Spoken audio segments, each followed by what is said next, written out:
Do I have a right to change my mind? If so, go ahead and post your comments at the bottom. In the meantime, I want to introduce you to someone I know. Her name is Free Dayton. You got an opportunity to see some of her videos on YouTube. I will post you a link to her page as well as at the bottom of this video. You see this peace rock? This is something that she gave to me. It meant a lot. It really meant a lot because we need some of this in our lives. Again, you know, I want to talk about things that's going on in my community, the government, and of course the corrupt mainstream media. And I want to be honest when I say this because I know a lot of people are opposing President Barack Obama because of the direction of this country. I mean, he's been in office for only a year and the opposition is growing from those who are conservative, those in the Tea Party movement, Republicans who have opposed President Obama's policies and nominees, and of course the critics who support Ron Paul and think that I'm a hypocrite because I changed my mind. Once again, I have nothing against Ron Paul. He has some very good ideas. I mean, ending the Fed, legalizing marijuana, getting out of these countries, those are good ideas. Those are some of the ideas that young independents, young libertarians, and young conservatives can agree with. But unfortunately, Ron Paul is not a winner. You got to get that through your heads that he's not going to win. I know you might think I'm wrong for saying that, but that's just how it is. He's not mainstream.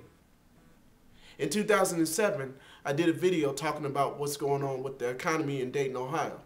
YouTube had the opportunity to see some of my videos, and they asked me if I could attend a Republican debate in Florida.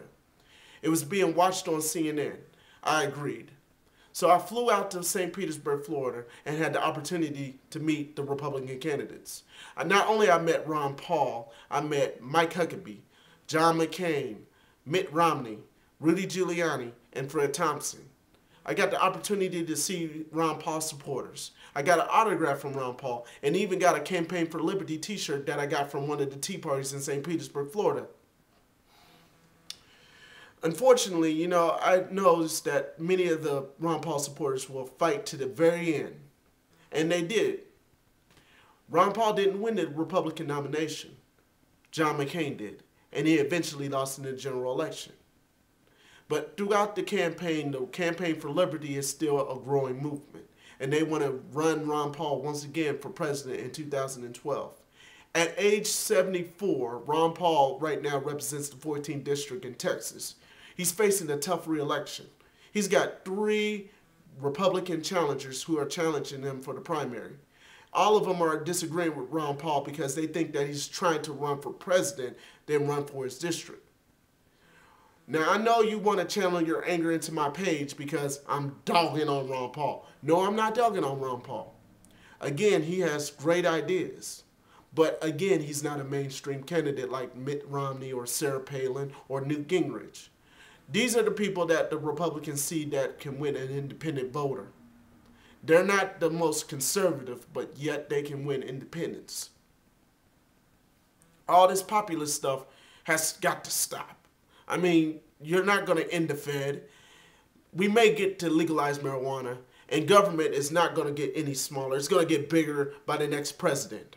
It's not just Barack Obama, George W. Bush, Bill Clinton, George H.W. Bush, or Ronald Reagan. It's every president. Every president breaks their promises.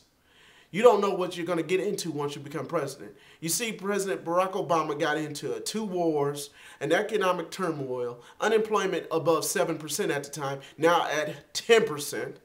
And you see all this complaining from conservatives who think that President Obama is a socialist, a Marxist, a racist, not a natural-born citizen.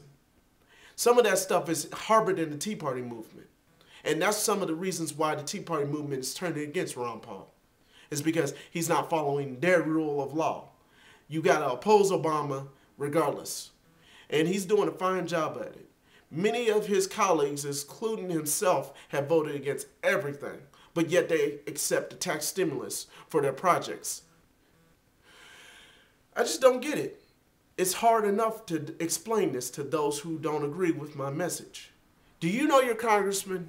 Do you know your senators? Please tell me.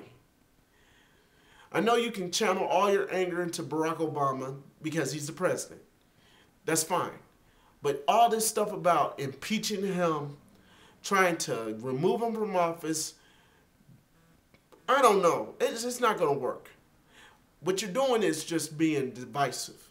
And this goes out to all the Ron Paul supporters who've been watching me on YouTube. I appreciate you watching me. But I want you to realize that at age 77, he will surpass Ronald Reagan if he should become the president. Ronald Reagan is once held as the oldest guy to run for president and becoming the president. He may have won 2 landslide victories, but 20 years ago, it's gone. It's gone. Move on.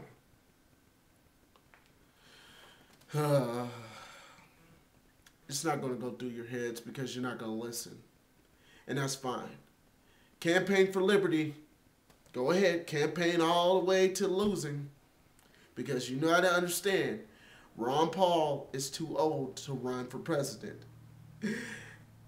Let's focus on his son, Rand Paul. Rand Paul is running for a U.S. Senate seat in Kentucky. Senator Jim Bunning, the congressman who's, the senator who's caused this controversy, he's retiring. You might want to focus on him so you can keep Republican thoughts of libertarianism still running through the veins of many of the Americans who oppose President Obama. Rand Paul already off to a rocky start, but yet I think he may win. So once again, you know, I don't have nothing against libertarians. I have nothing against conservatives or liberals, independent voters, Democrat, Republican. It's just a matter of principle. You run with winners. Understand that. Please, please understand that.